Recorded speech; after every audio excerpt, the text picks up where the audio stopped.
A minha pergunta, ela vai na fatologia, lá na página 2, na terceira e quarta linha, ali de cima para baixo.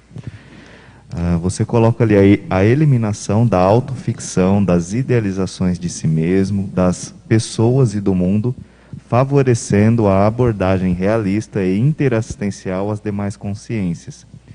E só emendando aqui, você coloca lá na mitologia também o autoquestionamento e descarte dos mitos e mitificações. Eu penso que essa autoficção, essa idealização de si mesmo, né, a gente acaba criando mitos, que nós, crenças, mitos que nós acreditamos sobre nós mesmos. E eu queria te perguntar como, né, além desse autoquestionamento, como que a consciência como que a gente pode desconstruir esses mitos de nós mesmos, essas idealizações ou essas fantasias, autoficções? Felipe, obrigada pela pergunta. Eu acho que é o processo do autoenfrentamento. A pessoa ela tem que sair da zona de conforto para ela começar a se colocar no limite, né, das condições e começar a perceber que aquilo não é tão bom assim, talvez, ou não é tão ruim assim, né? A gente pode ter tanto distorções positivas ou negativas em relação a nós mesmos, né? Então, na medida que a consciência ela se coloca em desafios, né, isso proporciona ela começar a identificar esses elementos com mais propriedade. Então, um exemplo que eu tinha mencionado antes, essa questão da insegurança. Tá, mas qual que é a fonte dessa insegurança?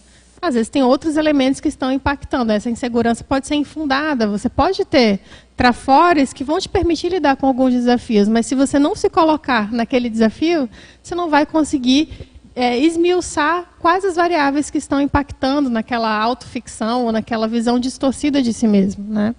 Então, a minha recomendação seria assim, colocar a consciência, se colocar em desafios, né? Se colocar no limite das suas manifestações para que ela consiga fazer esse movimento. E ela só vai fazer isso fazendo assistência, escrevendo, não vou pular de bungee jump, é um desafio para lidar com o meu medo. Não é esse aspecto. Mas quais as variáveis mais íntimas da realidade dela que vão gerar esses desconfortos e esses mal-estar, por exemplo, né? Então, eu acho que essa questão do autorrealismo ela é construída muito a partir disso, que é aí que vai abrir as portas para essa consciência se deparar com a realidade dela, propriamente dita, né? Então, eu posso achar que eu sou assistencial, mas numa situação de fato que exige eu sair lá, talvez, de um certo pedestal, a consciência pode não conseguir fazer esse movimento, né?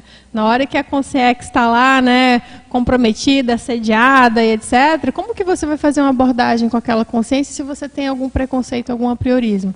Então, se você não se colocar nessas situações que confrontem com os preconceitos, as realidades mais íntimas, os valores da consciência, a gente não vai descobrir se aquele é um valor real, se é um valor imaginário, né, ou idealizado.